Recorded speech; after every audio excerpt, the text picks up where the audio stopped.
Good evening, आप सभी का स्वागत है हमारे एक नए वीडियो में। देखिए दोस्तों, आज हम इस वीडियो में बीपीएससी 141 महात्मा गांधी और समसामयिक जो आपका विश्व है, जो आपकी किताब है पॉलिटिकल साइंस में, बीएजी थर्ड ईयर के जो आप स्टूडेंट है, ऑनर्स वाले जो बच्चे हैं, उनके लिए भी सेम ही रहेगा।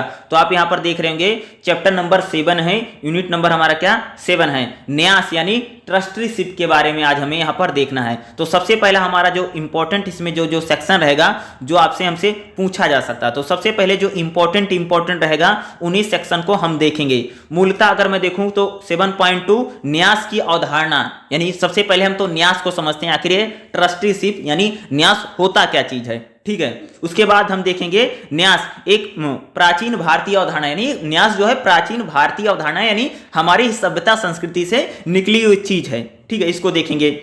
ये हो गया। उसके बाद हम देखेंगे संपत्ति के प्रकार। भाई जो संपत्ति होती है वह कितने प्रकार की होती है, संपत्ति के यानी प्राकृतिक उपहार जो के रूप में हमें संपत्ति मिलती है, और सामाजिक जीवन के उत्पाद के रूप में जो प्रकृति है। उसके बाद हम देखेंगे राज्य विनियमित न्यास क्या होता है, यानी राज्य के द्वारा जो न्यास होता है, या राज्य विनियमित न्यास हम किसे बोलते हैं।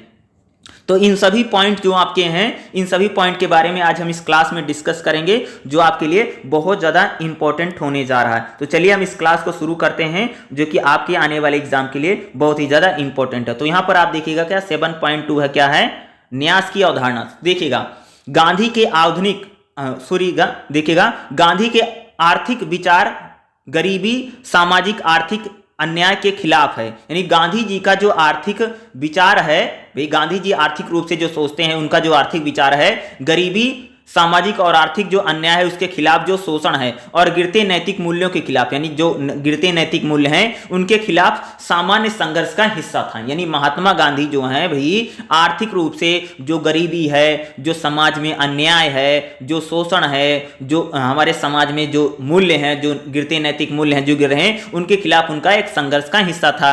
गांधी आम लोगों के अर्थशास्त्री थे, यानी महात्मा गांधी क्या थे, आम लोगों के अर्थशास्त्री, इकोनॉमिस्ट थे भैया, ठीक है। महात्मा गांधी उनका दृष्टिकोण मानवीय गरिमा पर आधारित है, यानी महात्मा गांधी का जो दृष्टिकोण था, जो उनका नजरिया था, जो उनकी सोच थी, वह मानवीय आधार पे, यानी कह सकते मानव के आधार, मानवीय आधार पर थी, ठीक है। उनका आर्थिक दर्शन अपने जीवन में, यानी महात्मा गांधी का जो आर्थिक दर्शन था अपने जीवन में उनके द्वारा किए गए प्रयोगों का परिणाम, यानी महात्मा गांधी का जो आर्थिक विचार है वह उन्होंने अपने जीवन में जो प्रयोग किए थे उन्हीं का एक परिणाम था। मानवीय गरिमा की रक्षा करने की प्रक्रिया, यानी महात्मा गांधी जी मानवीय गरिमा की जो रक्षा होनी चाहिए उसकी रक्षा करने की प्रक्रिया के दौरान ही उनके व्यवहार दृष्टिकोण में मौजूद थे। सामाजिक आर्थिक समस्याओं को नई दिशा, यानी महात्मा गांधी का जो आर्थिक दृष्टिकोण है उसने क्या किया कि व्यवहारिक दृष्टिकोण ने जो व्यवहारिक दृष्टिकोण है उसमें मौजूद आर्थिक और सामाजिक समस्याओं पर उसने क्या की, नई दिशा प्रदान की है या नई दिशा दी है। गांधी के अनुसार भूस्वामी और अमीर लोगों को, यानी गांधी कहते हैं भैया जो भूस्वामी यानी जो भूमि का मालिक है और जो अमीर लोग हैं को अपनी संपत्ति में न्यासी के रूप में कार्य करना चाहिए। यानी जो अमीर लोग हैं और जो भूमि के मालिक हैं उनको अपनी संपत्ति में न्यासी के रूप में काम करना चाहिए। इसका अर्थ है कि उन्हें अपने संपत्ति के अधिकार में आम लोगों को समर्पित कर देनी चाहिए। यानी भैया महात्मा गांधी कहते थे भैया जो अमीर आदमी है, जो भूमि का मालिक है, जिसके पास बहुत सारा पैसा है, उसको अपनी जो संपत्ति है आम लोगों को समर्पित कर दो, यानी उनको भी थोड़ा उसमें से हिस्सा दे दो। यानी महात्मा गांधी कहते थे भैया कि जो अमीर आदमी है, जो पैसे वाले लोग हैं, जो भूस्वामी हैं, यानी भूमि के जो मालिक हैं, जो बड़े बड़े लोग हैं, धन्ना सेठ हैं, उनको क्या करना चाहिए, अपनी संपत्ति, उनके पास जो रुपए पैसे जो संपत्ति है उसे आम लोगों को समर्पित कर देना चाहिए। संपत्ति के बावजूद उन्हें अपने मजदूर वर्ग के स्तर पर ले जाना चाहिए। यानी महात्मा गांधी कहते थे संपत्ति के बावजूद उन्हें अपने को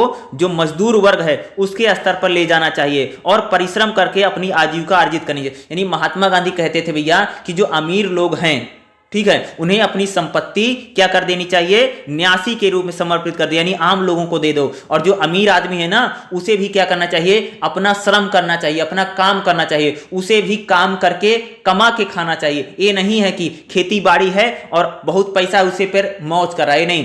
बल्कि उसे भी आम लोगों की तरह, मजदूरों की तरह काम करके अपना जीवन यापन करना चाहिए। यानी करें, महात्मा गांधी कहते थे भैया जो अमीर आदमी है उसके पास जो रुपया पैसा है ना, उसको क्या करोगे, रुपये पैसे को जाकर के क्या करो, आम लोगों को, गरीब आदमी को दान में दे दो। और जो अमीर आदमी है ना, वो भी व्यक्ति क्या करे, जैसे गरीब आदमी जैसे मजदूर होता है, मजदूर जिस प्रकार से मजदूरी करके अपना पेट भरता है, अपना गुजारा करता है, उसी प्रकार से अमीर लोगों को भी अपनी संपत्ति क्या कर देनी चाहिए, आम लोगों को देकर के अपना जीवन यापन भी स्वयं श्रम करके, मजदूरी करके और संघर्ष करके अपनी रोटी कमा करके खानी चाहिए। यानी उन्हें भी आजीविका अर्जित करनी चाहिए। मजदूरों के लिए न्यासी होने से उनका तात्पर्य था कि उन्हें अपने परिश्रम का न्यासी बनाना चाहिए। यानी कहते थे जो मजदूर हैं उनको भी न्यासी बनना चाहिए, यानी उन्हें भी अपना श्रम करना चाहिए, मेहनत करनी चाहिए। उन्हें यह मानना चाहिए कि उनका परिश्रम समाज के कल्याण के लिए। यानी महात्मा गांधी कहते थे भैया जो मजदूर है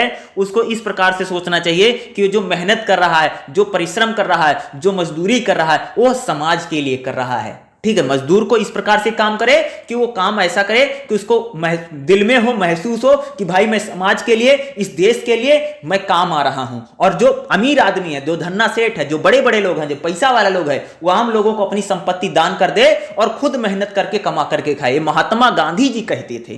ठीक है, यही इनका न्यासी और ट्रस्टीशिप का इनका सिद्धांत है। न्यासी का यही सिद्धांत है भैया, अमीर लोग पैसा गरीबों में बांट दो और खुद मेहनत करके कमा के खाओ। और जो गरीब आदमी जो मेहनत करके खा रहा है, ठीक है, वो समझ ले कि मैं देश के लिए काम कर रहा हूं। ठीक है, ये न्यासी का सिद्धांत महात्मा गांधी का। ठीक है, अगला देखिएगा, मौजूदा प्रणाली में मजदूर अपना श्रम बेचता है। महात्मा गांधी कहते थे भैया जो मौजूदा प्रणाली है उसमें मजदूर अपना श्रम बेचता है और अमीर बाजार से श्रम खरीदता है। जो अमीर लोग क्या करते हैं, बाजार से श्रम मजदूर को खरीद लेता है। अमीर लोग शायद ही कभी शारीरिक मेहनत करते होंगे। महात्मा गांधी कहते थे कि अमीर जो आदमी शायद कभी शारीरिक मेहनत करता होगा, जबकि मजदूर हमेशा क्या करता है, शारीरिक मेहनत करता है, काम करता है।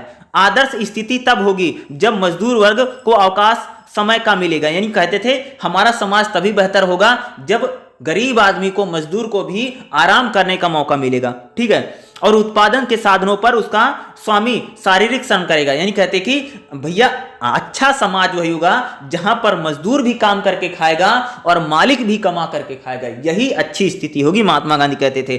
तभी समाज में श्रमिकों की गरिमा स्थापित होगी। करें कि जो धन्ना सेठ हैं, जो मालिक है, वो भी काम करके खा रहा है, शारीरिक श्रम कर रहा है, और मजदूर भी शारीरिक श्रम कर रहा है। तभी हमारे देश में या पूरे दुनिया में क्या जो श्रमिक हैं उनकी गरिमा यानी उनका महत्व बढ़ेगा। शारीरिक श्रम वर्ग को उत्पादन प्रक्रिया में, जो श्रमिक वर्ग है यानी जो मजदूर वर्ग है, उनको उत्पादन प्रक्रिया और वितरण में हिस्से मिलने चाहिए, यानी हिस्सेदारी मिलनी चाहिए। यानी महात्मा गांधी कहते थे कि भाई जो मजदूर है उसको उत्पादन यानी प्रोडक्शन में और उसको डिस्ट्रीब्यूशन यानी वितरण में उसको हिस्सेदारी मिलनी चाहिए। देश के कुछ कानून मजदूरों को ऐसे अधिकार प्रदान करते हैं, यानी हमारे देश में ऐसे कुछ कानून हैं जो मजदूरों को इस प्रकार के जो कानून है वह प्रदान करते हैं। अब हम देखेंगे न्यास का सिद्धांत क्या है। ठीक है, क्या बात कहता है, देखो पॉइंट नंबर 1, न्यास समाज की मौजूदा पूंजीवादी प्रणाली को एक सामंतवादी व्यवस्था में बदलने का तरीका प्रदान करता है। यानी जो न्यास है वह कहता कि हमारी जो पूंजीवादी व्यवस्था है हम उसको क्या कर दे, समतावादी यानी समान कर दे, इक्वल कर दे, अर्थव्यवस्था को सबके लिए बराबर कर दें। ठीक है, यह पूंजीवादी व्यवस्था को महत्व नहीं देता है। यानी महात्मा गांधी का न्यास का जो सिद्धांत है वो पूंजीवाद को महत्व नहीं देता और मौजूदा स्वामित्व और अपने परिवर्तित करने का अवसर प्रदान करता है। यह इस विश्वास पर आधारित है मानव प्रकृति की मुक्ति से परे नहीं। यानी कहता कि भाई न्यास का सिद्धांत कहता है कि पूंजीवाद का समर्थन नहीं करता है बल्कि समतावादी व्यवस्था की बात करता है और कहता है कि मजदूर को भी काम करना चाहिए और मालिक को भी कमा करके ही अपना मेहनत करके ही रोटी कमानी चाहिए, इसकी बात करता है। ठीक है, दूसरा क्या कहता है, देखिएगा, समाज द्वारा अपने कल्याण के लिए यानी समाज द्वारा अपने कल्याण के लिए स्वामित्व के अधिकारों की अलावा या संपत्ति के किसी भी निजी स्वामित्व के अधिकार की मान्यता नहीं। यानी महात्मा गांधी का जो न्यास का सिद्धांत तो कहता है कि जो संपत्ति है उस पर किसी का निजी स्वामित्व यानी प्राइवेट अधिकार नहीं होना चाहिए बल्कि उसका सबका अधिकार होना चाहिए। महात्मा गांधी का न्यास का सिद्धांत कहता है भैया कि सभी कोई चीज हो उस पर सबका अधिकार हो, सबका राइट हो, ये नहीं किसी की अकेले की जब चीज है प्राइवेट है वो नहीं होना चाहिए। ये महात्मा गांधी का सिद्धांत है। अगला क्या कहता है, या धन के स्वामित्व और उपयोग की कानून को बाहर रखते हैं। यानी क्या कहता है कि धन का जो स्वामित्व होता है, यानी जो धन का मालिकाना हक होता है का जो उपयोग है उसको कानून से बाहर नहीं रखता है। अगला, इसे इस प्रकार देश द्वारा विनिमय व्यवस्था के तहत एक व्यक्ति को अपना स्वार्थ के लिए समाज के हितों की अवहेलना करते हुए धन का उपयोग नहीं करना चाहिए। यानी महात्मा गांधी का ये जो सिद्धांत कहता है कि न्याय व्यवस्था के तहत कोई व्यक्ति अपने स्वार्थ के लिए धन का उपयोग नहीं करना चाहिए, किसी को इसका स्वामी नहीं बना रह सकता है। अगला, जैसे न्यूनतम वेतन देने का प्रस्ताव दिया गया है वैसे ही समाज में किसी व्यक्ति की अधिकतम आय की सीमा कह रहे हैं, जैसे ही न्यूनतम वेतन होता है भैया कम से कम आदमी को इतनी मजदूरी मिलनी चाहिए, तो उसी प्रकार से कितना पैसा रखा जाए, कितना धन एक आदमी के पास होना चाहिए, इसका भी निर्धारित होनी चाहिए। इस न्यूनतम और अधिकतम आय का अंतर उचित हो, न्याय संगत हो, सही होना चाहिए और समय समय पर इसमें परिवर्तन किए जाने चाहिए। परिवर्तन इस प्रकार होना चाहिए कि अंतर धीरे धीरे समाप्त हो जाए। यानी महात्मा गांधी अमीर आदमी और गरीब आदमी को बराबर लाने की भैया बात कर रहे हैं, ठीक है, महात्मा गांधी जी।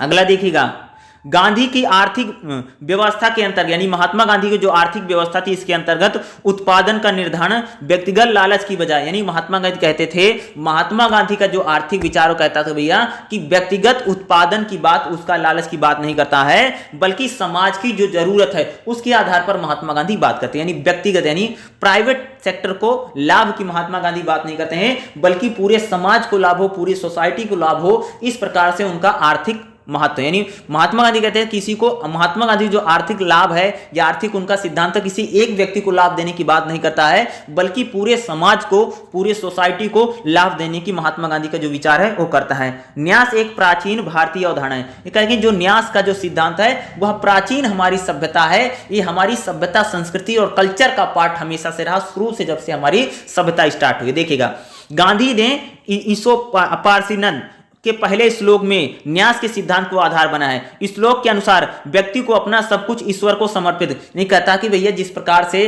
हमारे उपन्यासों में बोला जाता है कि व्यक्ति को ईश्वर के लिए सब कुछ समर्पित कर देना चाहिए और आवश्यकता अनुसार अपना प्रयोग करना चाहिए। पहली शर्त यह है कि व्यक्ति को दूसरे की संपत्ति का लालच नहीं करना चाहिए। यानी हमारे उपनिषद में, हमारे सभ्यता संस्कृति में, हमारे पुराणों में, हमारे धर्म में बोला जाता है कि व्यक्ति को संपत्ति का लालच नहीं करना चाहिए और पूरी संपत्ति जो उसको भगवान को समर्पित कर देनी चाहिए। दूसरे व्यक्ति को अपना सर्वोच्च भगवान समर्पित कर देना चाहिए और अपनी जरूरत के हिसाब से काम करना चाहिए। यानी हमें अपनी जो संपत्ति है हम भगवान को समर्पित कर दें और अपनी जरूरत के हिसाब से उसका प्रयोग करना चाहिए, जितना भगवान की रचना की सेवा के लिए आवश्यक हो।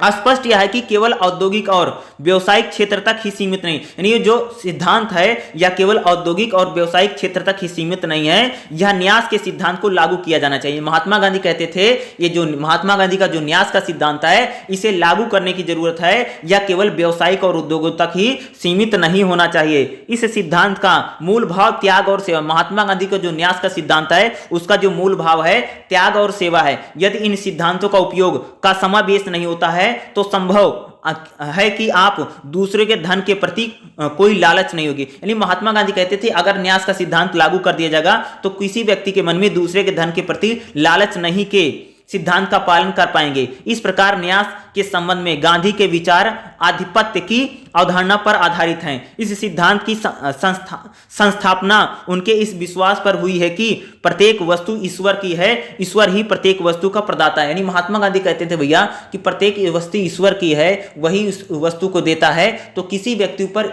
किसी व्यक्ति का किसी भी वस्तु पर अधिकार नहीं होना चाहिए या वही अपनी वही सारी उसकी चीजें ना मिल जाए, बल्कि सभी वस्तुओं पर सभी का अधिकार होना चाहिए। जिस प्रकार से दुनिया के संपूर्ण आहार ईश्वर के सभी लोगों के लिए, यानी दुनिया में अगर देखोगे जो सभी आहार है, जो भोजन है, भगवान सबके लिए उत्पन्न करता है, भगवान सबके लिए देता है, किसी व्यक्ति को विशेष नहीं भैया उसको मिल रहा है। जब किसी के पास अपने से अधिक जो ईश्वर के लोगों के लिए है वह हिस्से का न्यासी बन जाता है। ईश्वर सर्वशक्तिमान है। महात्मा गांधी कहते हैं भैया जो ईश्वर है वह सर्वशक्तिमान है, सब जगह है, उसे संचय करने की आवश्यकता नहीं, भगवान को इकट्ठा करने की जरूरत नहीं कोई चीज को, ठीक है। गांधी के लिए न्यास तो कोई आर्थिक प्रणाली ना थी, यानी महात्मा गांधी के लिए जो न्यास है ना तो कोई आर्थिक प्रणाली थी ना ही कोई बदलाव था, वह जीवन जीने का एक तरीका है। महात्मा गांधी का जो न्यास का सिद्धांत है वह कोई प्रणाली प्रणाली नहीं है, कोई आर्थिक विचार नहीं है, बल्कि जीवन जीने का एक तरीका है। महात्मा गांधी का जो न्यास का सिद्धांत है भैया, वह कोई आर्थिक प्रणाली नहीं है, कोई आर्थिक विचार नहीं है, ठीक है, ठीक है, आर्थिक समानता की बात नहीं करता है, बल्कि जीवन जीने का, जीवन चलाने का एक तरीका क्या है, उसका तरीका है। उन्होंने कहा कि न्यास मेरा सिद्धांत ना तो बदला है, ना ही किसी प्रकार से इसमें छल है। महात्मा गांधी थे, ये मेरा जो न्यास का सिद्धांत है इसमें कोई बदलाव नहीं है, ना मैंने इसमें किसी प्रकार का छल किया, ना इसमें कोई किसी प्रकार का झूठ है। मुझे पूरा विश्वास है कि अन्य सभी सिद्धांतों के बीच यह चलता रहेगा। इसके पीछे धर्म और दर्शन की स्वीकृति, यानी महात्मा गांधी कहते थे कि मेरा जो न्यास का सिद्धांत है इसके पीछे धर्म है, रिलीजन है और पुरानी चीजें हैं। भारतीय दर्शन, धर्म और नीति शास्त्र इससे भरे पड़े। महात्मा गांधी कहते थे कि जो न्यास का सिद्धांत है इससे भारतीय दर्शन है, भारतीय जो ग्रंथ है, भारतीय जो धर्म है, इससे भरे पड़े हैं। इसके बारे में बात करते हैं। भारतीय दर्शन प्राचीन भारत में शासकों और राजाओं की अवधारणा वास्तविक न्यास पर आधारित है। महात्मा गांधी थे, प्राचीन में जो हमारे राजा महाराजा होते थे इसी न्यास पर चलते थे। राम राज की अवधारणा का जो दर्शन है इसी बात, यानी राम राज में भी न्यास के सिद्धांत पर ही राम राज था, या वहां पर प्रजा के लिए शक्ति का उपयोग था। भरत ने राम को अनुपस्थिति में राज के न्यासी के रूप में अयोध्या का शासन किया था। यानी जो भरत जी थे, जब राम जंगल चले गए थे तो वहां पर राम के न्यासी के रूप में अयोध्या पर भरत जी ने शासन किया। महाभारत के युद्ध में भगवान कृष्ण अर्जुन के सारथी थे। उनका कोई स्वार्थ नहीं था, भगवान श्री कृष्ण का मकसद नहीं था। उन्होंने अर्जुन के न्यास के रूप में तो अर्जुन को विजय प्राप्त करने के उन्होंने काम किया। अतीत में अगर हम बात करें तो हिंदू जो संयुक्त परिवार है, परिवार को जो मुखिया होता है सबके लिए काम करता है। भाई सही बात है, घर का जो लीडर होता है, जो मुखिया होता है, अगर हम हिंदू परिवार की बात करें, जो हमारे ज्वाइंट फैमिली होती हैं उसमें जो घर का मुखिया होता है वो सबके लिए काम करता है, एक प्रकार का न्यासी की तरह होता है, जीवन व्यतीत करता है। के.एम. मुंशी के अनुसार वह परिवार की संपत्ति का प्रबंधन परिवार के कल्याण के लिए करते हैं। यानी परिवार का जो मुखिया होता है, परिवार की जो संपत्ति है सबके लिए, उसके लिए क्या करता है, वो काम करता है। वह परिवार के युवा सदस्यों की अन्य शाखाओं से संबंधित संपत्ति की देखभाल करते हैं। जो अनाथ हैं, जो विधवा हैं, जो बेसहारा हैं, उन्हें भी परिवार में आसरा प्रदान करते हैं, उन्हें भी रहने के लिए देते हैं।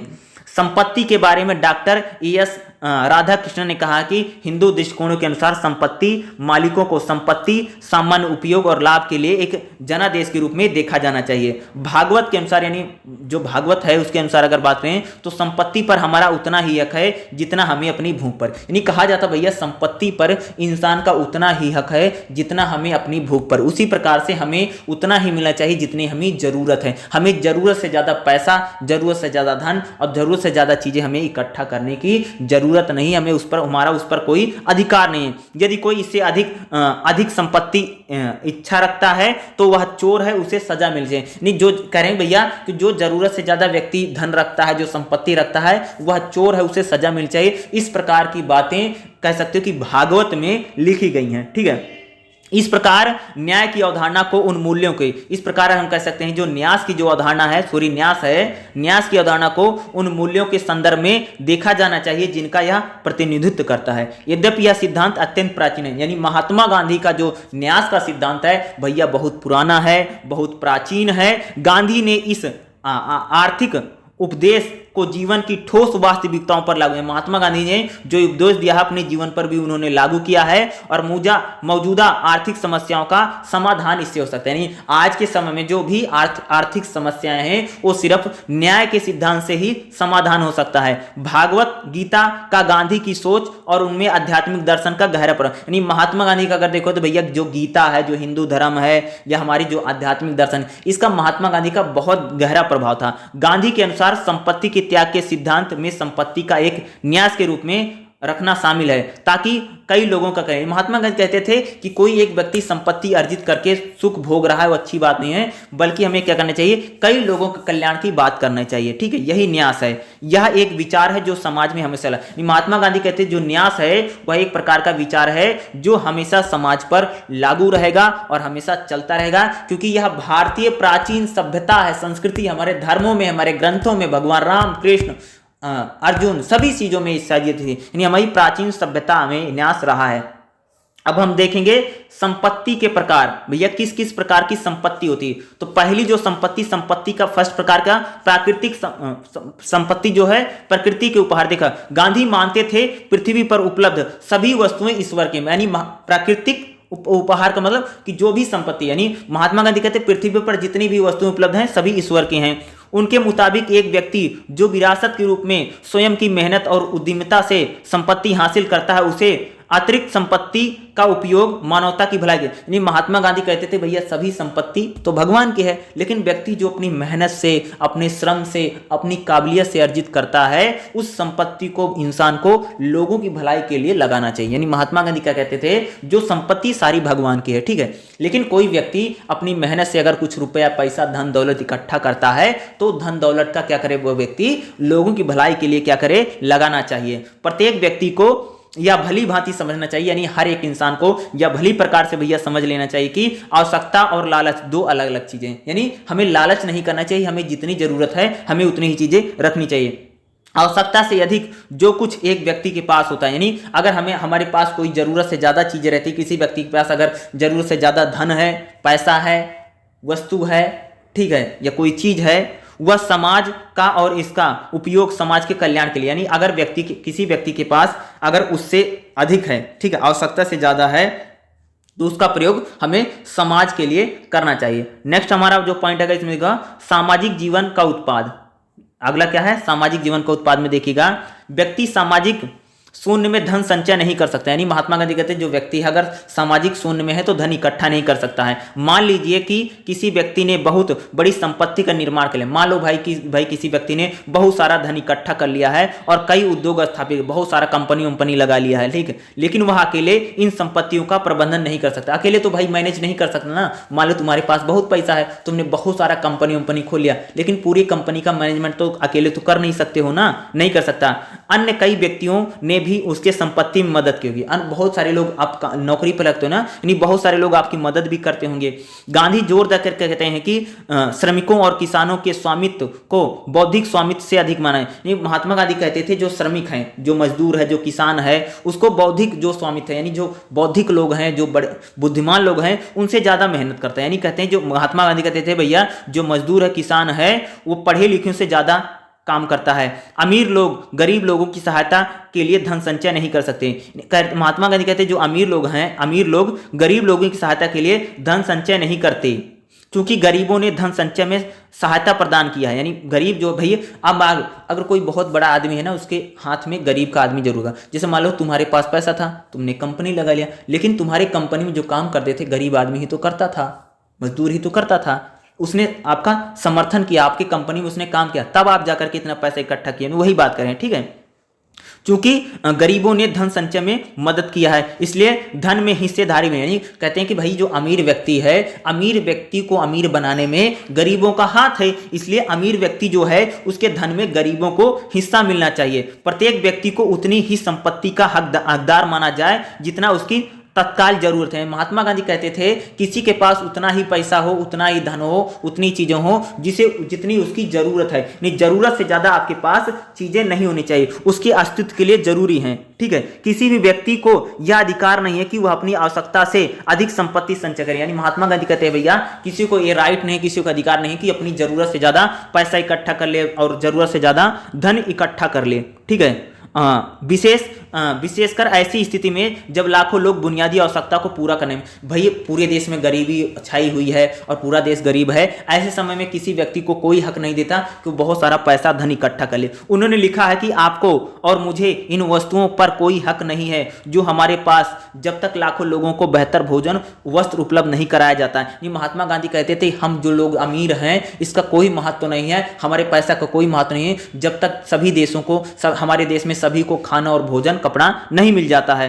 उन्होंने प्रतिभाशाली लोगों को धन अर्जित करने की अनुमति दी। यानी महात्मा गांधी कहते हैं जो प्रतिभाशाली लोग हैं, जो बड़े लोग हैं, जो बुद्धिमान लोग हैं, वो धन को इकट्ठा करें, जरूर अनुमति है, परंतु उन्हें सलाह दी जाती है कि वो गरीब लोगों की या पीड़ित लोगों की भलाई करना चाहिए, उनको प्रयोग उसमें काम करें, ठीक है। उन्हें केवल न्यासी के रूप में अपनी संपत्ति का स्वामी रखना है। नहीं, महात्मा गांधी कहते थे जो अमीर व्यक्ति है, जो बुद्धिमान व्यक्ति है, अगर वो धन कमाता है तो उसके गरीब लोगों की भलाई में लगाना चाहिए, यानी उसको एक न्यासी के रूप में स्वामी रहना चाहिए, ठीक है। इसका अर्थ है कि वह संपत्ति के स्वामी तो हैं, लेकिन वह उन लोगों के अधिकारों के भी स्वामी है जिनका उन्होंने शोषण किया है। एक उद्यमी व्यक्ति को अकर्ण शक्ति और वृद्धि वाले व्यक्ति से हिंसा और शोषण किए बिना अधिक संपत्ति अर्जित कर सकता है।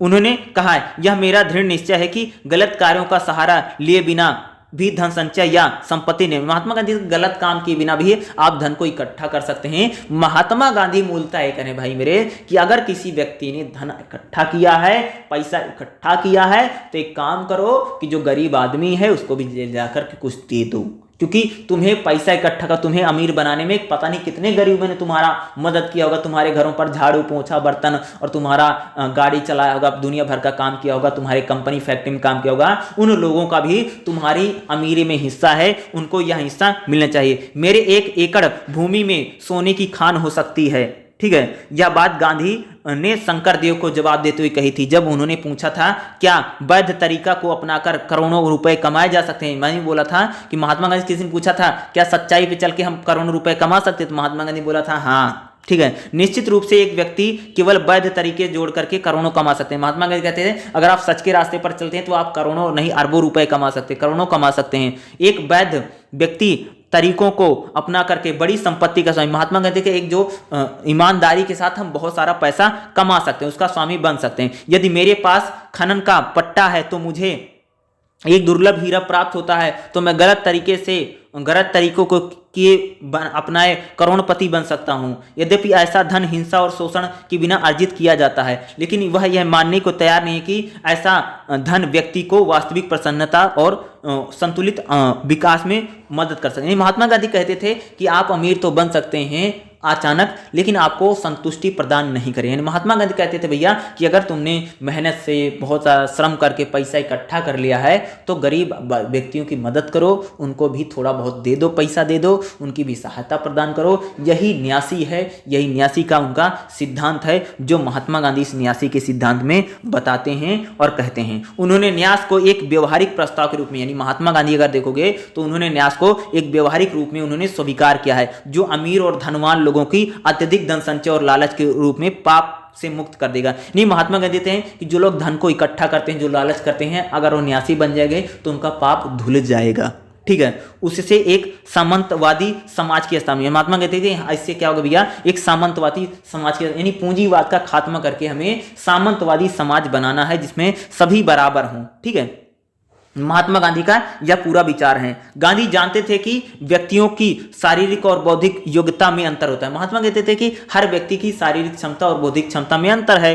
कुछ लोग बहुत ज्यादा मजबूत होते हैं, ऊर्जा के साथ कार्य करते हैं, कुछ अपनी मेहनत और ईमानदारी से काम करते हैं। वे अन्य लोगों की तुलना में ऊर्जा और उद्यमिता की कमी है, धन का अधिक संचय कर सकते हैं। इसके अलावा बेहतर शारीरिक और बौद्धिक क्षमता लोग धन अर्जित और राष्ट्र के बौद्धिक उत्कृष्ट के लिए नए तरीकों और साधनों को इराद कर सकते हैं। राष्ट्र की भौतिक समृद्धि और प्रगति में इस प्रकार की क्षमता ऊर्जावान, उद्यमी और कल्पनाशील लोगों को उत्साहजनक प्रदर्शन में, देखो यहाँ करें महात्मा गांधी भैया करें कि हर इंसान की हर व्यक्ति की अलग अलग क्षमता है। कोई व्यक्ति बहुत मेहनत कर सकता है, कोई व्यक्ति बुद्धिमानी से काम करके पैसा कमा सकता है। तो हम इन सारी चीज़ों के साथ अगर काम करेंगे, यानी ठीक है, हर व्यक्ति बुद्धिमानी के साथ या लालच या कह सकते हैं मेहनत के साथ पैसा नहीं कमा सकता। कुछ व्यक्ति मजदूरी करके पैसा कमा रहे हैं, कुछ व्यक्ति कंपनी बना करके पैसा कमा रहे हैं। तो इसलिए क्या सबको मिलजुल करके रहना चाहिए, एक दूसरे की हेल्प करें, एक दूसरे की मदद करें। जिस व्यक्ति ने बहुत सारा धन संपत्ति इकट्ठा कर लिया है वह आम लोगों के लिए कार्य करें, मदद करें। यही न्यासी का उनका सिद्धांत है और यही पूरा न्यासी का महात्मा गांधी का जो लक्ष्य था इसी को यहाँ पर बताया गया है, ठीक है। ये इंपॉर्टेंट रहेगा जो मैं आपको बता रहा हूँ। उसके बाद देखेंगे महात्मा गांधी का 7.5 में देखेगा, ये थोड़ा इंपॉर्टेंट रहेगा, एग्जाम में भैया पूछ भी सकते हैं आप लोगों से। देखिएगा क्या है, राज्य विनियमित न्यास क्या होता है। नहीं, राज्य के द्वारा जो न्यास होता है। देखो गांधी ने अमीर लोगों द्वारा न्यास की स्वैच्छिक अवधारणा की कमियों को महसूस किया है। नहीं, महात्मा गांधी कहते थे जो अमीर लोग हैं वह अगर उनको जो न्यास बताते हैं उनमें कमियां महसूस करते थे, ठीक है। यहाँ उन्होंने महसूस किया है कि एक दबाव की रणनीति जरूरत है जिसे श्रमिकों द्वारा अपनाया जाना चाहिए। यानी महात्मा गांधी कहते थे कि जो अमीर व्यक्ति है वह न्यास की रणनीति को अपनाए, इसलिए मजदूर वर्ग को, जो अमीर लोग हैं वह न्यास की नीति का पालन करें, इसके लिए उनको दबाव बनाया जाना चाहिए। इस प्रकार न्यास के विचार को प्रभावी बनाने के लिए वैधानिक और कानूनी आधार पर महत्व, यानी महात्मा गांधी कहते थे कि जो न्यास का सिद्धांत है इसको लागू करने के लिए हमें कानूनी मदद की बात करते थे, यानी कानून की बात करते, कानून महत्व की बात सामने आई। परंतु गांधी के मन में जो कानून था वह राज्य के द्वारा लागू किया जाने वाला कानून नहीं था, जो हिंसा के केंद्रित और संगठित रूप का प्रतिनिधित्व करता है। यानी महात्मा गांधी कहते थे कि जो न्यास का सिद्धांत है अगर हम इसे लागू करना है तो हम इसे राज्य के द्वारा लागू वाला कानून थे। महात्मा गांधी कहते थे कि भाई कानून के साथ हमें न्यास के सिद्धांत को लागू करना पड़ेगा, जो हिंसा और केंद्रित संगठन के प्रतिनिधित्व करता था।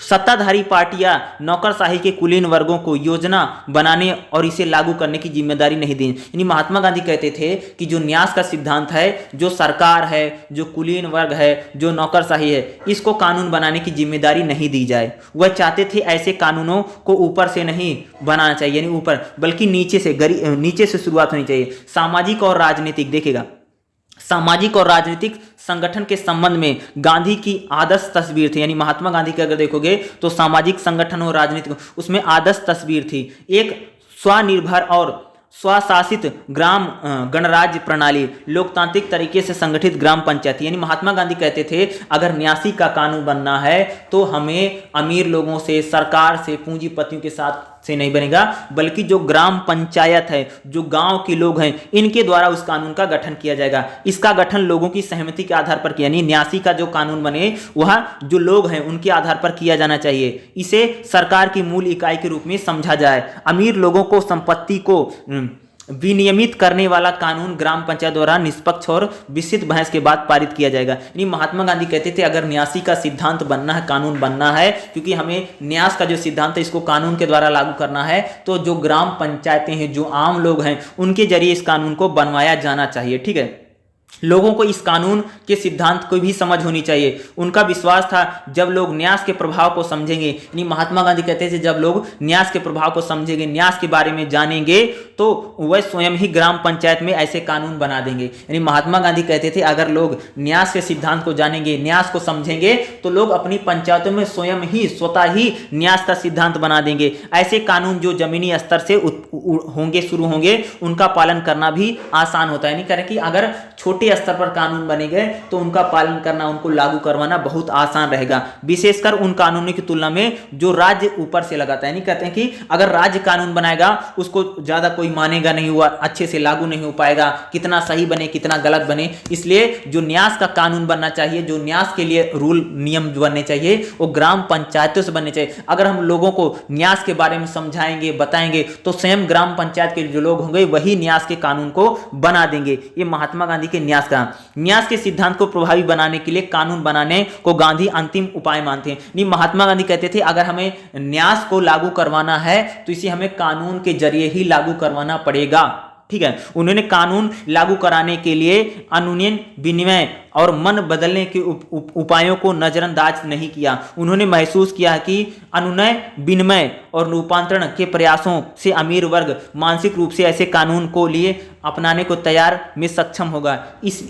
इसलिए हम इस तरीकों का उपयोग कानून लागू करने से पहले किया जाए। यानी महात्मा गांधी कहते थे कि अमीर जो आदमी भैया वह न्यास के कानून, न्यास के सिद्धांत को मान ले, न्यास को स्वीकार कर ले, इसके लिए हमें उसको मनाना चाहिए, सिर्फ कानून के द्वारा लागू नहीं करवाना है। रूपांतरण के प्रयासों के बारे में गांधी का मानना था कि इसे प्रार्थना याचिका के जरिए हम नहीं देख सकते, बल्कि इसे जनमत लोकतांत्रिक तरीके के रूप में हमें देखना होगा। उन्होंने कहा यदि अमीर वर्ग स्वेच्छा से न्यास के सिद्धांत को स्वीकार नहीं करता है, यानी महात्मा गांधी कहते थे कि जो अमीर लोग हैं अगर अपने मन से न्यास के सिद्धांत को लागू नहीं करते हैं या न्यास के सिद्धांत को नहीं मानते हैं तो इसका रूपांतरण जनमत के दबाव में होना चाहिए। यानी लोग यानी अमीर लोगों पर दबाव डालेंगे, तब जाकर के वो इसको लागू करने में काम करेगा। गांधी ने महसूस किया है कि न्यास की शुरुआत के लिए राज्य पर निर्भर हुआ जा सकता है। यानी महात्मा गांधी कहते हैं कि न्यास को लागू करवाने के लिए राज्य पर दबाव डालें, राज्य इसको लागू करवाए।